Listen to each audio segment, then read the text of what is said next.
बिस्मिल्लाहिर्रहमानिर्रहीम, अस्सलाम वालेकुम।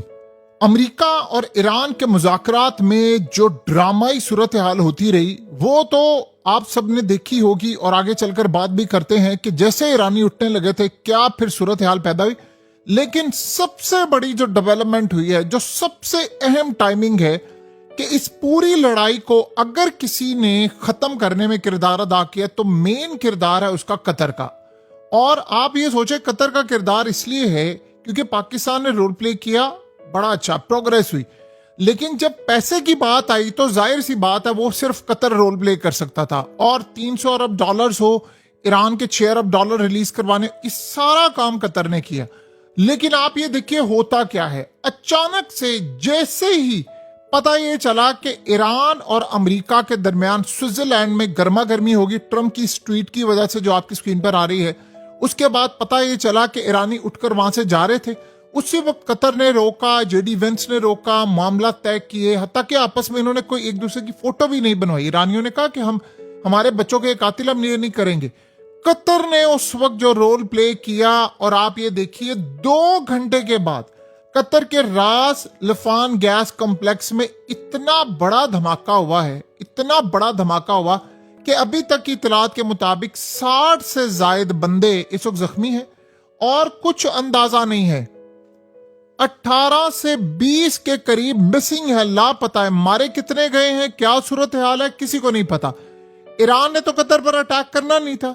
जाहिर सी बात है ये अभी तक की सूरत हाल में पता ये चल रहा है कि जी तकनीकी हादसा हुआ है, यानी अंदर से हुआ है कोई उस सूरत हाल में और बड़ी तबाही हुई है और वो चले गए हैं। और ये ज़हन में रखिएगा, ये तकनीकी हादसा अंदर से कैसे हुआ है, इसकी टाइमिंग बहुत ज्यादा अहम है। जो सबसे अहम काम है वो है इसकी टाइमिंग, और टाइमिंग के ऊपर ही सारे का सारा मामला इस वक्त टिका हुआ है। यानी इसकी टाइमिंग बहुत ज्यादा अहम है और सूरत हाल बहुत ही ज्यादा अहम है जो इस वक्त ये मामला हो रहा है। ये इतना ज्यादा भयानक मामला है कि जिसका तस्वुर भी नहीं किया जा सकता। ये इतना ज्यादा भयानक मामला इस वक्त हो चुका है। यानी आप ये सोचें कि है तो ये टेक्निकल फॉल्ट जो रिपोर्ट हुआ है, मगर इसकी टाइमिंग देखिए। ये फॉल्ट इस वक्त सामने आया है जब अमन मुज़ाकरात का अगला राउंड स्विट्जरलैंड में हुआ है। अब कुछ कह नहीं सकते कि इसके पीछे क्या सूरत हाल है, ये तो कतर इन्वेस्टिगेट करेगा। क्या इसराइल है, हैकिंग के जरिए हुआ है कि देखिए ईरान पर तो शक नहीं जा सकता क्योंकि ईरान तो उनके साथ मामला तय करे। ईरान को तो कतर से मिले, तो कतर को सजा कौन दे रहा है, क्योंकि डील फाइनल हो नहीं रही थी कतर के बगैर।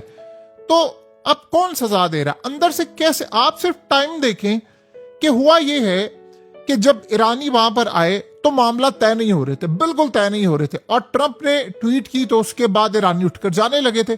80 मिनट तक ये मामला रहे और ईरानियों ने कहा कि ना तो हमने अमेरिकियों से गले मिलने हैं, ना हाथ मिलाने हैं, ना उनका सामना करना है, और ना ही एक ही जगह पर थे, दोनों एक दूसरे से बात नहीं कर रहे थे। और ना उन्होंने कहा कि हमने इनके साथ कोई तस्वीर उतरवानी है, ये हमारे बच्चों के कातिल है। ये एक बड़ी अहम और सूरत हाल हुई अहम। लेकिन आप अंदाजा उसका कर सकते हैं कि उसके बाद क्या मामला हुआ। उसके बाद की सूरत हाल ये पैदा होती है कि स्विट्जरलैंड के शहर में जब ये सारा मामला हो रहा था तो फिर कतर ने रोल प्ले किया और बातचीत फिर आगे बढ़ाई। उसमें पता ये चला कि लिबनान जंग के खात्मे की जानिब ईरान अटका हुआ था, और फिर पता ये चला कि उसमें एक सेल बनाया जाएगा और इस सेल में सारे यानी मामलात होंगे, अमेरिका होगा, ईरान होगा, कतर होगा, और वो देखेंगे कि भाई इसमें लिबनान जंग होती है कि नहीं। रात को ट्रंप ने ईरान को कहा कि हम मामला तय करेंगे, फिर धमकियां में ट्वीट की, और उसके बाद पता ये चला कि इस्राएली मीडिया ने कहा कि उनको धमकी आई है ट्रंप की कि अटैक नहीं करना, वरना वो स्विट्जरलैंड से उठकर निकलने वाले थे। अब आप ये सोचें कि ये जब सूरत हाल हुई है, ये बात ज़हन में रहे। इजरायली मीडिया पर उनके सहाफी कह रहे थे अगला नंबर कतर का है, ये भी आप ज़हन में रहे। तो बहुत सारे ऐसे हमले हुए हैं सऊदी अरब पर, कुवैत पर और कतर से दीगर पर, जो ईरान ने ला ताल्लुकी का इजहार किया कि भाई हमारा ये काम नहीं, इसके पीछे इजराइल है। अब यहां पर जो सूरत हाल है, पता ये चला है कि जी अब नाए हॉर्मस ओपन होगा, 60 दिन के अंदर अंदर ये हतमी मामला होगा और बहुत सारी चीजें होंगी जो सारी की सारी सूरत हाल जाहिर करती है कि इस सारे मामले पर पॉजिटिव बात हुई है और ईरान को पैसे मिलेंगे। ईरान पर पाबंदियां हटाने की बातचीत हो गई है वहां पर कि ठीक है जी हटा रहे हैं, पैसा दे रहे हैं, तमाम चीजें हो रही हैं। और उसके बाद मेन पॉइंट था लिबनान जंग का, और कतर असल में ये सारा रोल प्ले कर रहा है। पाकिस्तान का भी एक किरदार है, लेकिन जब पैसे की बात आती है तो जाहिर सी बात है फिर कतर का मामला होता है। और कतर ये समझता था और स्टिल ये समझता है। देखिए, उन्होंने सारी खलीजी ममालिक से बातचीत की और ये बात बड़ी अहम और पॉजिटिव थी। और बातचीत में ये मामला था कि जी हम कहाँ तक जा सकते हैं, हमारी सूरत हाल क्या हो सकती है, कैसे हमने चीजों को आगे लेकर चलना है। ये इस तरह के मामला होते रहे। तो कतर ने जब ऐसी सूरत हाल को देखा तो उनको ये बात अच्छी तरह मालूम हो गई कि वाकई चीजें अहम तरीन मामला पर रुकी, हम इसको मैनेज कर सकते हैं। क्योंकि कतर देखिए एक्सपोर्ट करता है गैस को, तेल को, इन्वेस्टमेंट, सब कुछ। अब जितना ईरान को देना है उससे कई हजार गुना ज्यादा लॉस तो पूरे खित्ते में अगले कई सालों में हो सकता है। और ईरान ने एक दिन में तो 300 अरब डॉलर लेना नहीं है, थोड़ा थोड़ा करके कंस्ट्रक्शन होगी, 5-10 साल लग जाएंगे या जितनी भी लगेगी, जो भी सूरत हाल होगी। तो उसमें कतर देखिए वैसे भी टिल्ट है ईरान की जानिब। उनको पता है मुस्तकबिल में अगर अमेरिका ने मेरा साथ ना दिया, इसराइल ने अटैक किया, तो ईरान तो मेरी मदद करेगा ना। पाकिस्तान के साथ भी कतर के बड़े अच्छे ताल्लुकात हैं। लेकिन इस सूरत हाल में आप अंदाजा करें कि कतर में जो धमाका हुआ है उसने तो सूरत हाल बिल्कुल बदल दिया। और कतर ने अभी तक कहा है कि जी ये फॉल्ट है, अभी कुछ कह नहीं सकते। ये तो अब आने वाला वक्त बताएगा ना कि अंदर से क्या मामला होते हैं क्या नहीं। जैसे हमने देखा तुर्की के जंगलों में आग लगी थी और दुनिया भर में जो आग लगी थी, याद है ना आपको? उस आग में क्या पता चला? बाद में पता चला 200 लोग पकड़े गए तुर्की में से।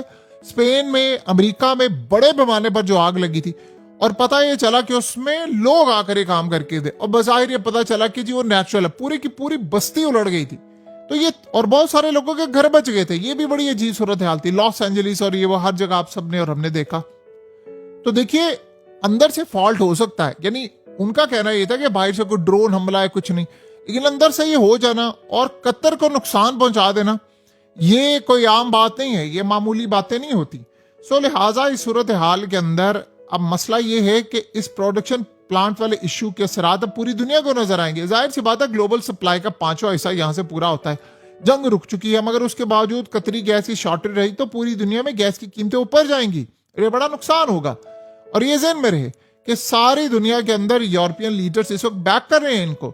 सो ये किसको उन्होंने सबसे बड़ा ये काम किया है? देखिए ये जो इस वक्त सेल कायम किया गया है ना लिबनान के हवाले से, और उसमें तमाम चीजें बात की गई हैं। आपको पता है कि ईरान ने कितनी तारीफ की है पाकिस्तान की, कतर की कितनी तारीफ की है, अमेरिका ने की है। सवाल यह पैदा होता है कि इसराइल को क्या इस वक्त तकलीफ जारी हुई है? अब लिबनान के ऊपर जब सेल कायम होगा तो अब वो एक एक चीज मॉनिटर करेंगे।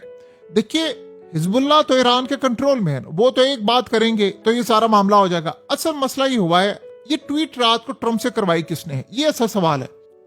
आप अगर इसको गौर से देखेंगे तो आपको पता ही चलेगा इस ट्वीट को करवाने वाला कौन था। लैंग्वेज को अगर आप देखेंगे तो आपको क्लियरली नजर आ जाएगा कि इस ट्वीट को करवाने वाले जो किरदार हैं वो आप सबके सामने और हम सबके सामने भी है। ये किरदार वो कोई आम किरदार नहीं है और आप भी जानते हैं। यानी ये लैंग्वेज वही है जो इजराइल को सूट करती है। सो अब अमेरिका के साथ ये सूरत हाल इतनी ज्यादा खराब हो गई है, इतनी ज्यादा खराब हो गई है, उसका तसव्वुर भी नहीं किया जा सकता। सो कुल मिलाकर अगर हम इस सारी सूरत हाल का जायजा लें तो हमें एक बात बड़ी अच्छी तरह समझ आती है कि जिस लेवल पर जाकर अमेरिका खेल रहा है ना, वो लेवल इतना ज्यादा आसान नहीं है। वो जो हरकतें करता फिर रहा है, देखिए ट्रंप के पास हिम्मत नहीं है लड़ाई करने की, खलीजी ममालिक उसको लड़ने नहीं देंगे।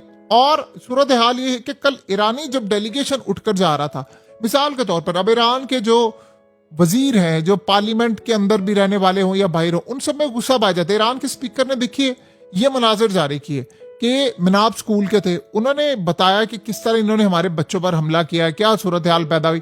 तो उनको तो गुस्सा चढ़ा हुआ था, बहुत ज्यादा शदीद गुस्सा चढ़ा हुआ था। तो उन्होंने कहा हमने तो इन कातिलों के साथ हाथ नहीं मिलाना, ना हम इनके साथ तस्वीर बनवाएंगे, ये हमारे बच्चों को मारे और हम इनके साथ तस्वीरें बनाते फिरे। तो उनका स्टैंस बहुत ज्यादा सख्त है।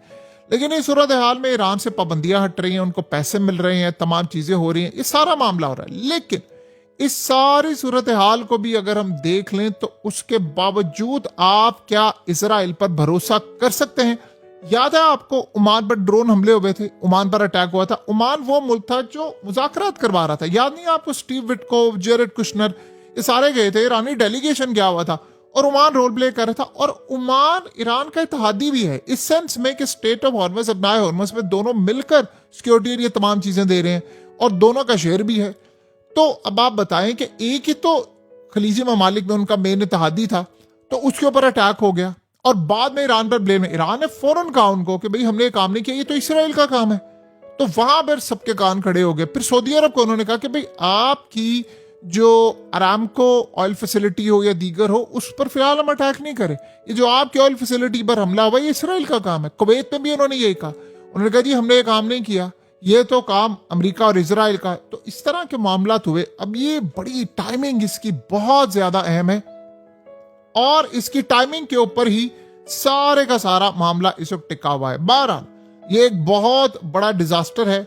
लेट्स सी, देखते हैं कि आने वाले वक्त में होता क्या है।